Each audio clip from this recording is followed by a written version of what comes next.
Hi, I'm Sam Parrett. I'm the Group's Chief Executive at London South East Colleges and Multi Academies Trust. I'm also an ETF board member and a National Leader of Education. How do we serve our communities more, Sam?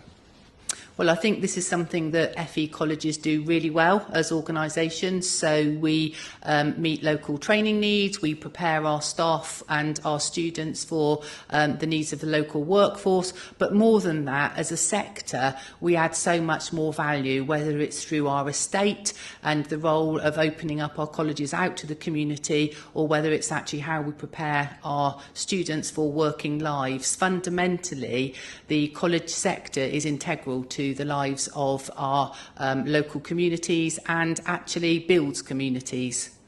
Can we talk about dual professionalism and how you can maybe share some ideas from what you've learned from your role, but also today around helping people with new people into the sector of dual professionalism, but also those that are long established educators and leaders of how to be able to continually be industry ready?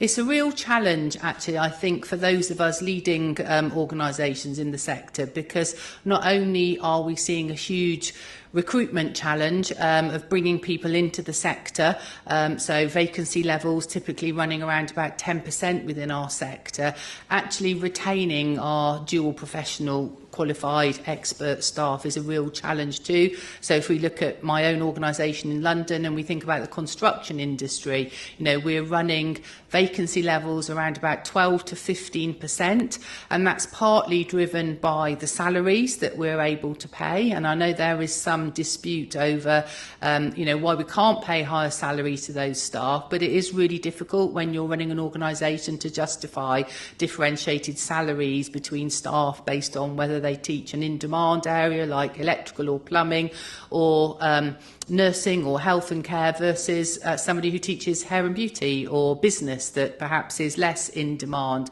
So it is really challenging. The wage issues are without doubt having an impact.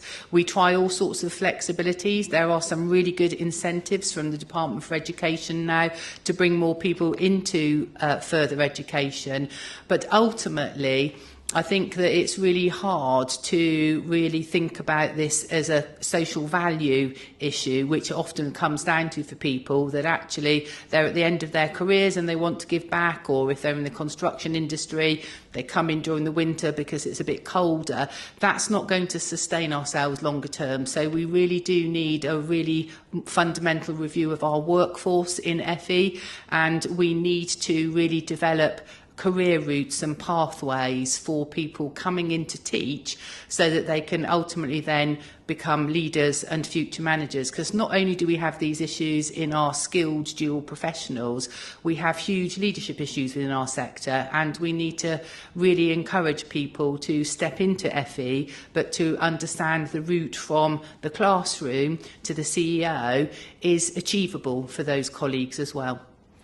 There's been quite a few changes, as there always is in FE and schools, but it seems to be speeding up again. Can we talk about the recent Curriculum and Assessment Review interim report and pedagogy? How is that going to impact you as a leader, but how, maybe some tips to disseminate that information to those that are frontline dealing with learners and employers? Yeah. One of the things I always say about our sector is that, we deal in optimism and hope, and there is so much change in our sector, and there's so much policy churn that you often have to focus on those things that you can have certainty about, and not worry about those things that are coming down the line and potentially having a negative impact on you.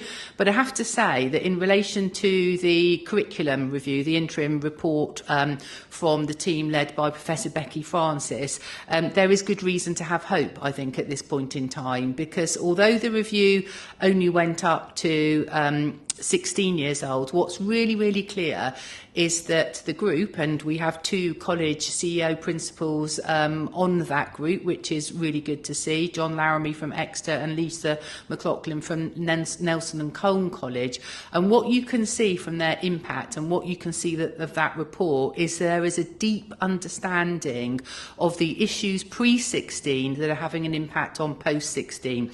So we can see a commitment to the English and Maths qualifications, which nobody would dispute, but a recognition that they aren't necessarily the right solution for all young people, and indeed the qualifications that are available currently may not be totally fit for purpose for all young people. That was really good to see that in there. But most importantly, what we saw as part of the interim report was a recognition that the role of the curriculum pre-16 in preparing young people for post-16 needs to be further developed in order to enable those pathways at level 2 and level 3. You've got a real sense of understanding that although the majority, 2/3, her report suggests, of young people progress onto level 3 pathways, there are a third of young people who are not ready for those level 3 pathways and still need level 2 and below.